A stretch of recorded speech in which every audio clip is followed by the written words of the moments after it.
Muy buenas tardes.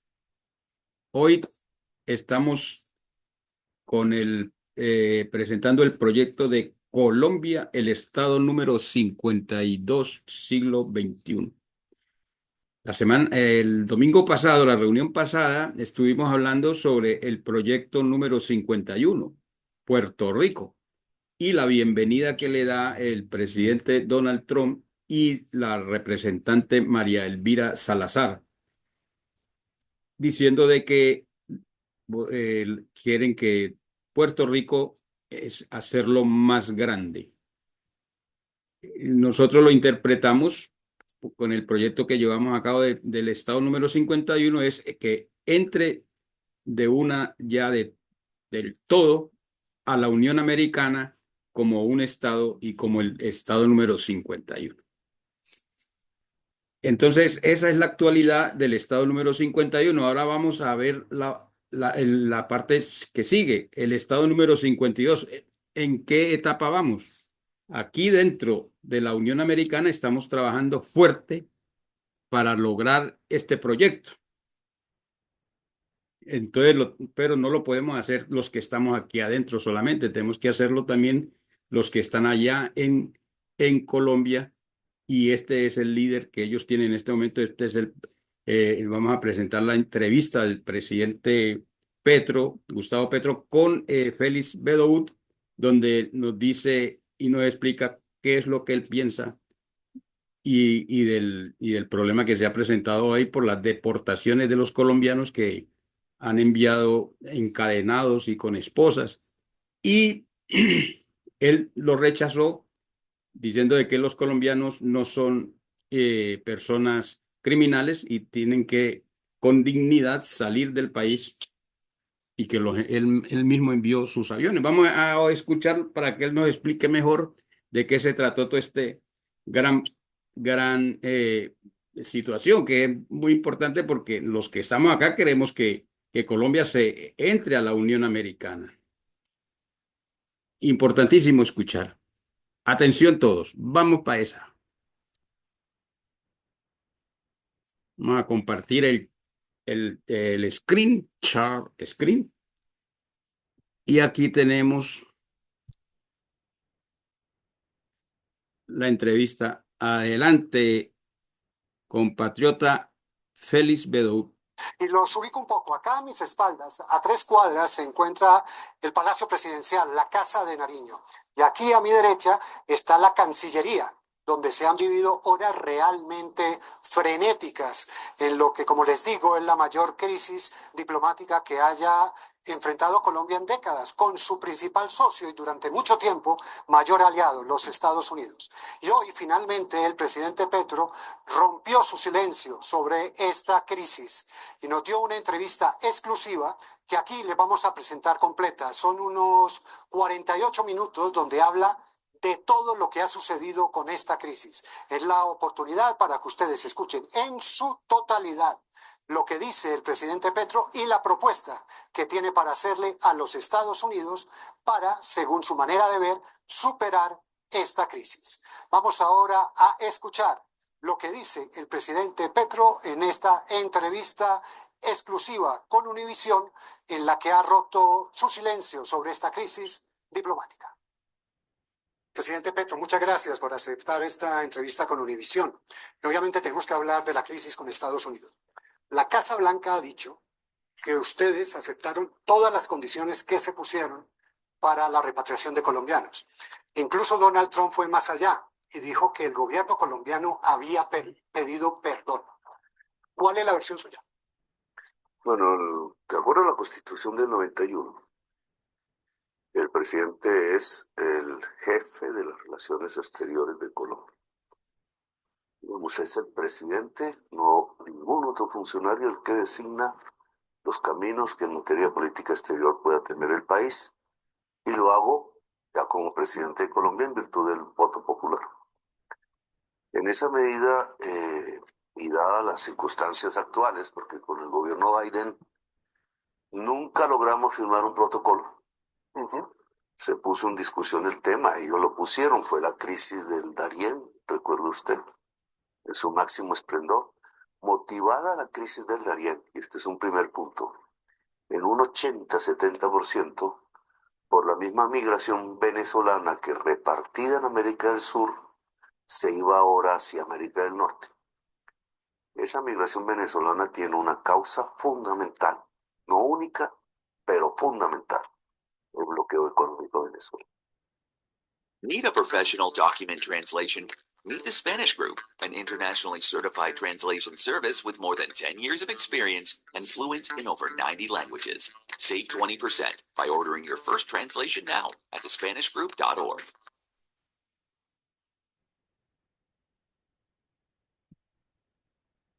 Tenemos nuestra propia publicidad. Vamos a esperar que termine la publicidad para When I continuar. discovered the Berkeley CTO program, I had envisioned CTO as a potential career path for me and was looking for something that would support, from an education perspective, support my journey into that career path and really help me accelerate the growth and give me applicable tools and Esto ya instruments es parte de to la use to tecnología. effectively be a chief Tenemos technology que officer for someternos a a la company. publicidad que nos I'm from pone Zambia. YouTube, And I decided to come to UC Berkeley porque because I was interested in meeting es parte de utilizar technology su specialists within tecnología. different industries. And I guess I found that here at UC Berkeley. I thought I am a tech guy and I have visited Valley several times in last 15 years. I used to be head of technology innovation and technology used to be my passion. And I used to think that I know everything, but you get humbled here when you talk to the industry experts who come here and give their sessions. That's when you realize that, you can be a student always. Y el problema es que no tenemos sino 40 minutos. Con esta publicidad nos van a quitar tiempo.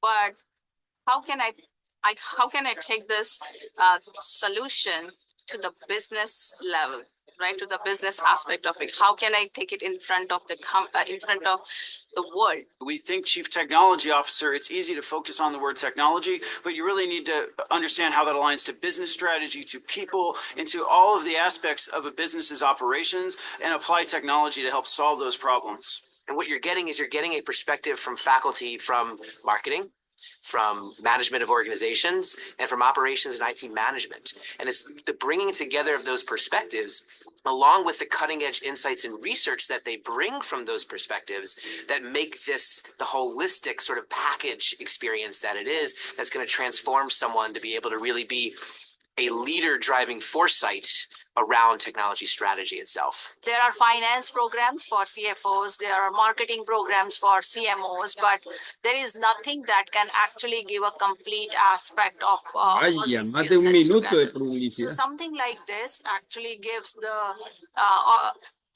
individuals to understand the technology, finance, business, product delivery, all aspects of that together, which can be very helpful for the CTOs. The Berkeley CTO program has challenged me to think differently within the organization. More so, it has asked me to drive change within my organization, and that is what I'm going to take forward, and what I will be doing when I get back home.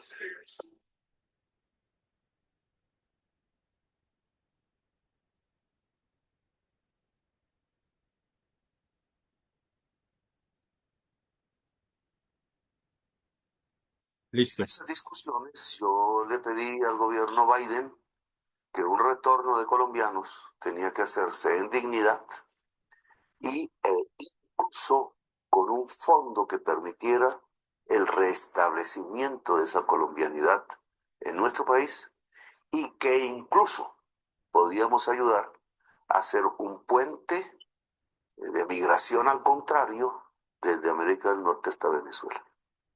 Hasta ahí fue, digamos, los antecedentes. Sí. Es cierto que comenzaron a mandar, incluso sin conocimiento del presidente, aviones con gente esposada, amarrada, etcétera. Pero quiero quedarme en eso, porque eso es desde el presidente Biden. Sí, eso viene desde el presidente. Desde el No conozco antecedentes, digamos, no te podría decir que tengo las Desde certezas, Desde pero antes. eso es una costumbre del gobierno. Es más, de Estados Unidos. solo en el año pasado fueron 53,000 colombianos los que fueron repatriados en las mismas circunstancias. Eso no cambió. Y ahora usted mandó los aviones colombianos, donde los colombianos regresaron sin ser esposados, 3 aviones, pero el cuarto que llegó de Estados Unidos, otra vez llegó con los colombianos esposados. Así Entonces, ¿qué ganaron en esa discusión? No, el gobierno colombiano ya había ganado desde el año 2023 que ni madres ni hijos de esas mujeres vinieran esposados. Ese ya era un acuerdo previo. Lo que nosotros estamos planteando, y el presidente de la República lo recalca, es que Colombia no va a recibir ningún colombiano o colombiana esposada porque el migrante no es un delincuente. Pero, perdón, presidente, es que ayer los aviones llegaron igual. Sí, pero Si el próximo avión llega, que el presidente de Colombia supiera. pero ¿cómo no va a saber el presidente de Colombia si eso ha sido durante todo el tiempo, como dice, 53.000? ¿Cómo va a ser? Y usted mismo reconoce que había una negociación. ¿Cómo nos puede decir que usted no sabía que esas eran las condiciones que pueden ser criticables, pero las que se utilizaban como procedimiento habitual por parte de Estados Unidos? Es así. Y entonces la posición del presidente es: aquí no entran colombianos ni colombianas esposados, a menos que sea un delincuente probado. Que la totalidad de quienes han llegado aquí a Colombia en estos 4 últimos viajes, no hay ningún delincuente probado. Y en esa medida no pueden ni deben llegar esposados. No sé para cuándo está programado el próximo vuelo, puede ser para los próximos días. Si en los próximos días llega un nuevo avión de Estados Unidos. Nosotros lo que hicimos en estos últimos días, a partir del domingo, excepto ayer, es que estamos recogiendo nuestros colombianos y colombianas. Sí. Y por eso llegan en condiciones de dignidad, que fue lo que ustedes pudieron registrar. Ayer alguien autorizó sin el conocimiento del presidente. Y eso tiene unas responsabilidades internas. Pero la decisión del presidente es: no se aceptan colombianos y colombianas esposados. La propuesta que está en la mesa de los Estados Unidos, en discusión, admitimos que ellos tienen su soberanía sobre su territorio, es que nosotros llevamos los aviones y traemos los colombianos. O sea, ¿usted va a seguir mandando aviones?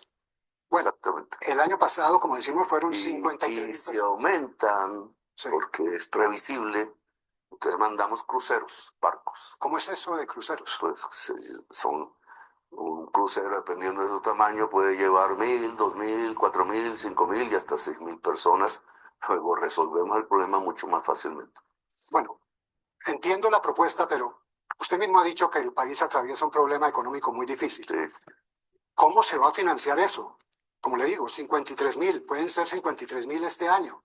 ¿De dónde va a salir el presupuesto para hacer lo que usted logra y que obviamente de pronto, como nos está diciendo, incluso cruceros lleguen?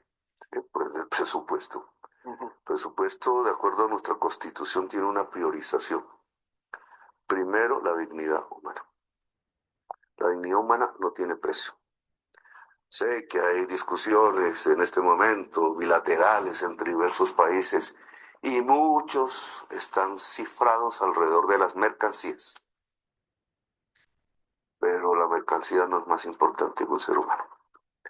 En el mundo que hemos vivido en las últimas décadas se nos presenta así, que las mercancías son más importantes que el ser humano. En mi gobierno progresista, el ser humano es más importante que la mercancía. O sea, la noticia que usted me da en este momento es que no vuelven a aceptar un avión de Estados Unidos. Eso lo escribí hace unos días, digamos, pero sí, es así. Pero hubo una negociación el domingo, sí, donde se llegó a un acuerdo. Y hay un proceso de negociaciones. ¿En qué van nosotros queremos firmar un protocolo, que eso que he escrito no existe, pero queremos firmar un protocolo, gobierno de los Estados Unidos, el gobierno de Colombia. Nunca me he negado, sobre la base de negociar en pie de igualdad, a llegar a acuerdos con Estados Unidos o a desacuerdos. Nunca compartí la política de complicidad con el genocidio de Gaza. Lo dije públicamente, se lo dije a Biden de frente, pero no fue óbice para que en otras materias como la lucha contra el narcotráfico o la lucha contra la crisis climática, que yo mismo coloco como prioridad de la política internacional de Colombia, llegáramos a acuerdos. Y me entrevisté con él 3, 4 veces, ya no recuerdo bien, y no tuvimos mayor problema. Ahora, estoy dispuesto a hablar con los Estados Unidos, de tú a tú. Podemos hablar de nuevo en narcotráfico, quiero conocer la política que Trump tenga sobre el aspecto. Llevamos 1 millón de muertos. Colombia no recibe ayuda. Ojo, nos ayudamos mutuamente para que no le llegue cocaína a Estados Unidos, con todo el efecto que eso pueda tener en su sociedad, y para que los dueños de la cocaína no destruyan la democracia y la vida en Colombia. Es una cooperación, no es una ayuda. Ahora, si quiere cambiar esa política, pues hablémoslo. Yo estoy dispuesto, hay tesis, hay planteamientos diferentes a lo que se está haciendo hasta el momento. Hablemos de tú a tú. Materia de drogas, no ha habido una ayuda de Estados Unidos a Colombia. Ha Creo que habido quitaron una ayuda mutua. Okay. Nosotros también gastamos de nuestro presupuesto e invertimos en decenas de miles de actores de la fuerza pública y tenemos centenares y miles de muertos colombianos en esta tarea, que usted como yo conocemos. Entonces, es una ayuda, es una cooperación. Mantenemos la cooperación. Yo le propongo, profundicemos la cooperación. Le propongo aún más, miremos qué es lo que está fallando para que Estados Unidos no pueda reaccionar en su consumo hacia las drogas, hacia estadios mejores, hacia mitigación del daño, sino que estamos en una situación todavía peor que la que arrancó hace medio siglo. Volviendo al tema de las deportaciones, ¿qué pasa si Estados Unidos no acepta la propuesta? Pues no recibimos colombianos y colombianas. O sea, ustedes no vuelven a A recibir menos que ellos tengan una propuesta mejor. Los escuchamos. O sea, usted le pide a Estados Unidos. Pero yo parto de un principio y esta es la discusión con Trump. De acuerdo a sus discursos, porque yo nunca he hablado personalmente con él, sé que muchos colombianos muy poderosos económicamente y que viven en Estados Unidos le han forjado una idea del comunista, el coco, etcétera. Pues él nunca ha hablado conmigo. No sabe qué pienso yo. A duras penas sabe qué sé yo. Pero el señor Trump en sus discursos dice, le he escuchado, que todo migrante es un delincuente. ¿Cierto? Sí. Ha criminalizado un grupo poblacional. Esa es una concepción fascista. No se debe criminalizar grupos poblacionales. Yo no puedo decir todo blanco estadounidense es un explotador, porque estaría cometiendo un inmensísimo error. Y peor aún, no puedo decir son expoliadores y cometen delitos todos por ser blancos. No. Claro, porque eso mismo, sí. Félix, Sí. fue lo que ocurrió allá en Alemania en 1933. Criminalizaron un grupo poblacional, un grupo religioso, y terminó en un exterminio de 6 millones de personas. Hoy, en las calles de las ciudades de Estados Unidos, hay razzias. Hoy no te preguntan si tienes papeles o no tienes papeles, te miran un poco el rostro. Usted, Félix, pasa un poco, pero golpean al que no pasa. El examen racial de una mirada. Sí, el perfil racial se llama en Estados Unidos. Bueno, entonces digamos, eso es fascismo. Pero eso nace de un racismo viejo. Pero usted dice que Donald Trump es fascista. Pues esa actitud de criminalizar grupos poblacionales para lograr el aplauso de una mayoría poblacional es exactamente la misma que utilizó Hitler respecto a los judíos, respecto a los socialistas, para ganar un aplauso popular en 1933. ¿Usted está comparando a Trump con Hitler? Pues hermano, compare campos de concentración con Auschwitz. Claro, alguien me puede decir, pero es que en Auschwitz mataban y en Guantánamo no, por lo menos masivamente. Yo te digo sí, pero es que la experiencia que hubo en la humanidad a partir de 1933, que hoy pareciera globalizarse, un 1933 global, debería de una vez, incluso los mismos asesores de Trump, incluso la misma familia de Trump, incluso la misma conciencia de Trump, debería llevar a que no se pueden repetir los pasos. Porque si repetimos la historia, repetimos la conclusión de lo que fue ese episodio. Pero no le preocupa. Criminalizar un grupo poblacional es una tesis fascista. Usted ha dicho que quiere tener conversaciones con Trump. Indudablemente. Pero calificándolo de fascista, ¿no Bueno, pues cree él que me califica de socialista, yo prefiero ser socialista que fascista, pero ese no es el punto. Es que si vamos hacia una catástrofe humanitaria en América, porque se está criminalizando un grupo poblacional, el crimen se individualiza, dijeron los liberales y padres fundadores de los Estados Unidos y de nuestras repúblicas suramericanas. Se individualiza. Cometiste un crimen, te juzgan de acuerdo a un debido proceso, pero que todos los que sean como tú, porque tú cometiste un crimen, sean criminales, eso es Sí. fascismo. Y eso tiene que ser erradicado de la mente democrática de los pueblos de América. quiero volver a la crisis con Estados Unidos, Sí. que muchos han considerado que es la peor crisis que ha enfrentado las dos naciones en décadas, la más complicada. Finalmente, el Lo más domingo, complicado fue cuando nos quitaron el Bueno. Panamá, ok, pero está bien, para ponerlo acepto en la términos referencia histórica. de lo Bueno, cual no hemos vuelto a hablar. no hemos vuelto a hablar. Pero volviendo a las últimas décadas, por eso digo últimas décadas, estoy diciendo, Ahí, digamos, sí. sí, en las últimas décadas. Usted dice que esta es la propuesta de Colombia, o sea, quiero ponerla en blanco y negro para que quedemos con total claridad.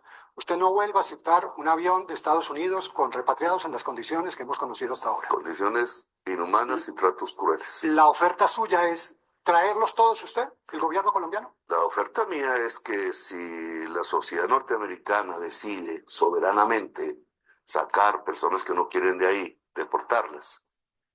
depórtenlas en condiciones humanitarias, en dignidad, porque un inmigrante no es un delincuente. No existen personas ilegales en ninguna parte del mundo. Tú no eres ilegal en ninguna parte del mundo porque eres un ser humano. Ilegal son tus actos, probablemente respecto a una ley, pero no tú. Sí, se puede La hablar persona no es de ilegal. inmigración irregular. Ese es el primer punto ahora. Ellos no aceptan eso. Entonces, yo traigo las personas. Usted trae las preguntas. ¿Y si no le aceptan esa propuesta? Les pedí que me pusieran para gasolina y dijeron que no, muy tacaños. Muy tacaños, digamos. Entonces, ¿qué es lo que quieren? ¿Humillar? ¿O quieren que salga un grupo poblacional? Si lo que quieren es que salga un grupo poblacional que les va a costar muchísimo, pero porque yo exigí que salga en dignidad, y entonces no ponen la gasolina a los aviones, pues yo pongo la gasolina a los aviones. Que se va a volver 30,000, 50,000, 700,000, por hablar en términos más generales, y por tanto a nivel suramericano, millones y millones de personas transportadas en avión a costo de los Estados Unidos, pero entonces los 700,000 los podemos traer. Nosotros los colombianos. Que me va a decir alguien aquí interno, la oposición o alguien así. No, es que ¿cómo es posible que vamos a gastarnos la plata del presupuesto en 700,000 colombianos? Hombre, pues gastamos la plata del presupuesto en un solo estafador como Odebrecht. Una cosa que le quiero preguntar sobre este mismo tema. Colombia estuvo al borde de prácticamente de una guerra comercial con Estados Unidos, que hubiera sido de consecuencias impredecibles. Usted en el momento, en esa madrugada, sintió que nosotros tenemos cómo responderle Colombia tiene cómo responderle a una guerra comercial de Estados Unidos. Yo no voy a entrar en guerras comerciales, tampoco en guerras personales, ni tampoco en guerras militares. Hay una guerra ahí planteada dentro de nosotros que tenemos que resolver. Una que tiene causa en los Estados Unidos. La violencia colombiana en su mayor parte, nuestros miles de muertos contados cada año, tienen una causa, una política específica de prohibición de drogas dentro de los Estados Unidos que se expande al mundo. Nuestra violencia tiene una causa allá. Podemos hablarla, pueden que ellos cierren los ojos, miren para otro lado. Entre más violencia haya en América Latina, más migración. Entre más crisis climática, que también cerraron los ojos ante eso, o sea, no nos vengan a hablar de que menos carbón y petróleo, pues más migración, porque se seca el agua aquí, se acaban las tierras fértiles, la gente de Centroamérica se va hacia el norte. Entonces, entre más pobreza, entre más por codicia, usted sabe que la deuda externa que pueda tener un país como Estados Unidos en el mercado mundial tiene una tasa de interés, pero la que tiene Colombia o Brasil tiene otra superior en varios puntos. ¿Por qué? Si Estados Unidos es más inseguro porque está emitiendo gases de efecto invernadero que tiene un efecto de desestabilización de la vida, Claro. y nosotros estamos absorbiéndolo en la selva amazónica. Sí, pero hay una Nosotros realidad. estamos dándole seguridad al mundo mientras se crea inseguridad arriba. Discusión. Pueden decir que la crisis climática no existe, Sí. pero ¿por qué entonces la tasa de interés de la deuda externa premia a Estados Unidos por emitir CO2, siendo el segundo o el primero, como lo midan? Y en cambio América del Sur tiene que pagar más tasa de interés por el mismo préstamo, cuando nosotros estamos desabsorbiendo el CO2 a través de la selva amazónica. Quiero centrarme de nuevo en el tema de las repatriaciones. Que también tiene que ver con estos temas. Entiendo, sí, claro. Son las causas reales. Se habla de las consecuencias. Sí. Por ejemplo, México acepta las condiciones y ya lo dejaron. México nos está mandando colombianos esposados. Es que esto es igual que... Pero entonces, ¿por qué? Porque, por ejemplo, con México le va a decir lo mismo a México. No, exactamente lo mismo. Ok. Y volviendo al tema, México dice que va a aceptar porque está en una negociación. ¿Ustedes están negociando esta propuesta? ¿Hay algún avance en esa negociación? Hay una mesa, hay una posición del presidente. Le he pedido a los funcionarios de Colombia que expresen la posición del presidente y negocien. No negocio sobre la dignidad humana. O sea, punto final, usted no acepta más No negocio sobre la colombianos dignidad humana. deportados. Ahora negociemos, si ellos los traen, si nosotros los traemos, si el viaje viene de Miami o viene de San Diego, etc. Pero la dignidad humana no se negocia. Y le insisto, ¿qué pasa si Estados Unidos no acepta? Pues nos preparamos. Y nos preparamos es que... Nosotros debemos prepararnos ya y debimos prepararnos desde hace tiempo, porque esto se veía venir. Y prepararnos es que... Pues yo creo que a escala global, con las tormentas que hay, que son muchas, Estados Unidos está construyendo un muro alrededor de ella misma. Por su propia sociedad, no es culpa de Trump, es así. La mayoría de la población quiere construir y aislarse del mundo. Eso se llama el capitalismo fortaleza. O sea, creen que así se van a preservar mejor ante una serie de miedos. Miedo a la crisis climática, que es real, así se diga que no. O sea, cada vez va a ser peor. ¿Quién va a construir reconstruir Los Ángeles? Claro, muchos inmigrantes trabajan en la construcción. Ellos ya no van a estar ahí, ya no están. Yo ya le pedí a los colombianos y colombianas, vamos a ver qué pasa, que se devuelvan. Sí. Yo no quiero que las encadenen. Muchísimos pueden, no todos, muchísimos pueden coger un vuelo de venida. Pero volviendo a la... Vengan, hay que prepararse. porque quienes van a reconstruir Estados Unidos ya no van a estar.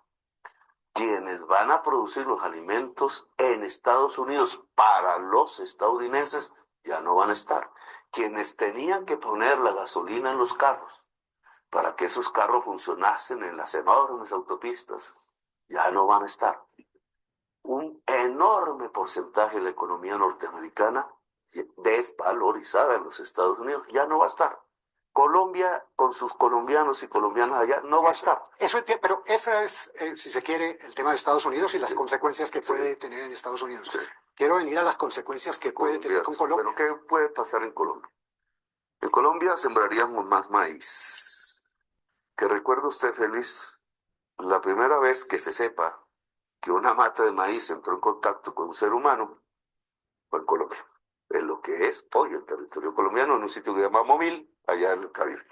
Sembraríamos mucho más maíz, nosotros tenemos la capacidad de alimentarnos, tendríamos un desarrollo industrial que ya teníamos en el pasado y que se nos acabó, y tendríamos que mirar a todo el mundo.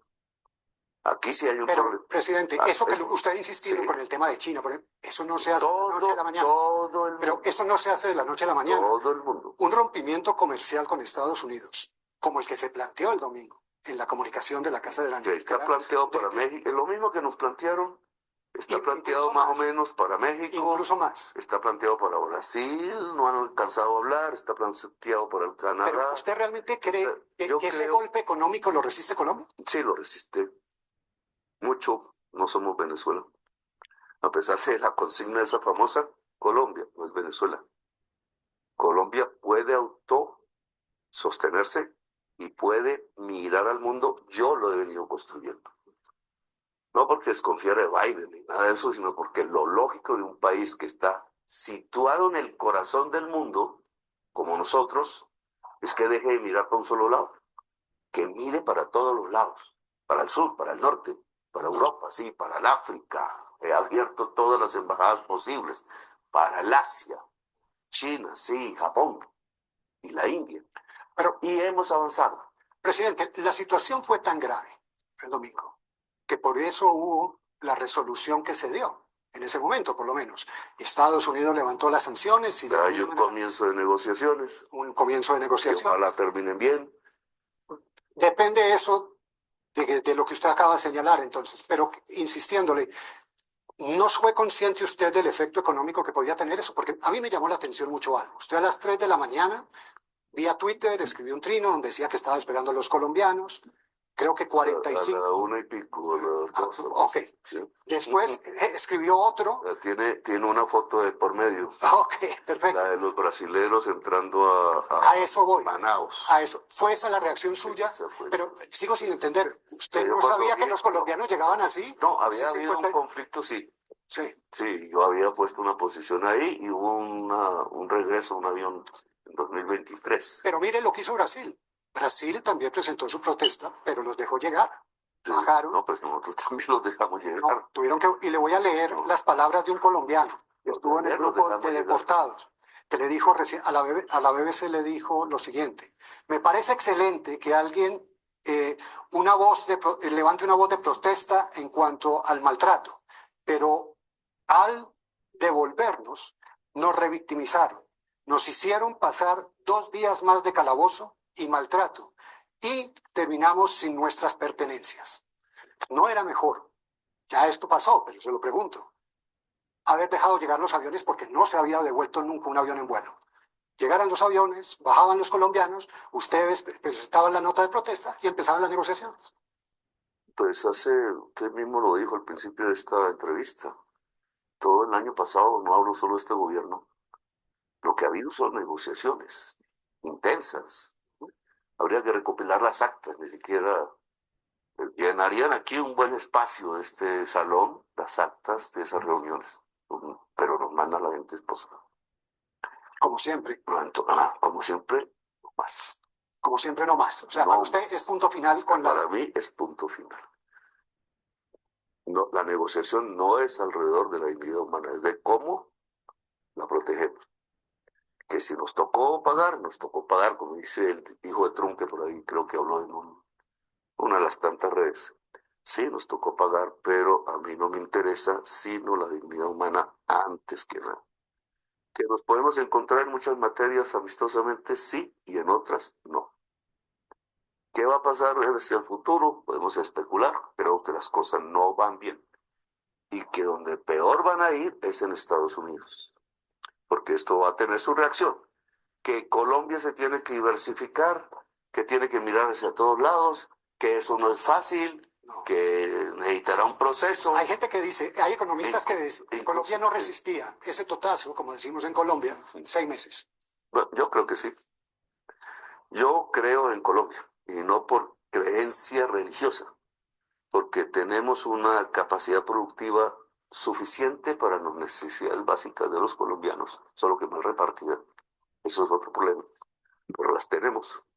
Tenemos las tierras fértiles, tenemos nuestra capacidad de trabajo y lamentablemente un escaso nivel educativo que nuestra oligarquía no quiso desarrollar, pero que tenemos que desarrollar. Tenemos amigos en todas partes. Yo los he ayudado a construir. Venían de antes también. Tenemos un mundo que se necesita unir, y aquí sí quisiera un paréntesis, porque los presidentes latinoamericanos estaban convocados a una reunión y no se hizo. Creo que este es la CELAC, eso le iba a preguntar. Creo que ese es el peor error que pueden hacer las naciones. ¿Se asustaron? Pues yo creo que el golpe desestabilizó a varios, porque fue un golpe para varias partes. Por eso se asustaron. Esa cumbre que usted pidió de la CELAC, dio ese punto, se canceló. ¿Y no le dice eso algo? Que la gente... Bien, compatriotas, como pueden ver, aquí también están hablando de CELAC. Nosotros ya vimos la reunión de CELAC en la reunión, nos llevó 2 reuniones poderla ver. O sea, estamos todos hablando del mismo tema. Estamos en actualidad. He suspendido el video aquí porque ya son las más de las 2:35. Entonces este video es de 50 minutos. Los otros 15 minutos que nos faltan lo vamos a ver en la próxima reunión. Recuerden, quedamos aquí en el a 28.54 minutos. Nos quedan faltando como 22 minutos, 22, 23 minutos. Entonces, en la próxima reunión vamos a continuar. Como ustedes pueden ver, es algo exclusivo, no exclusividad, que nos da el compatriota y periodista Félix Bedout, y de interés general. Estamos hablando de Colombia, del proyecto Colombia, el estado número 52. ¿Cómo lo ven? Yo lo veo cerca porque lo que habla Petro, pues algunas cosas tienen mucho sentido. Qué bueno que se hablara eso en el Congreso, y necesitamos a alguien de los nuestros que esté allí, como puede ser, tenemos 2 senadores. Si somos el estado 52, podemos tener 2 senadores ahí hablando de cosas de interés. Tenemos también vamos a poder tener unos 70 representantes al Congreso, o sea que tenemos voz en el Congreso. Yo veo a Petro un poco lejos porque él habla de CELAC, o sea, él también está en la idea de hacer la otra Unión Americana. Eso es errado. Personajes como estos tienen que estar en el Congreso de la Unión Americana, que hablan con razón, y algunas cosas sin razón, pero algunas que son verdad. Entonces, es de interés general. Exclusividad. Vamos para el próximo domingo a las 2 de la tarde. No se olvide, estos temas son los que hay que hablar. Estamos hablando verdad, verdades. Muchas gracias por su atención, y me salgo de aquí del chat screen. Nos volvemos a ver por acá. Veo bastantes invitados por acá. Nos vemos de todas maneras. Regresen el próximo domingo a las 2 de la tarde. Tenemos mucha tela por cortar. Esto es el proyecto Colombia, el estado número 52. Ya vimos el 51, que fue Puerto Rico. Ahora estamos hablando del 52. Muchas gracias.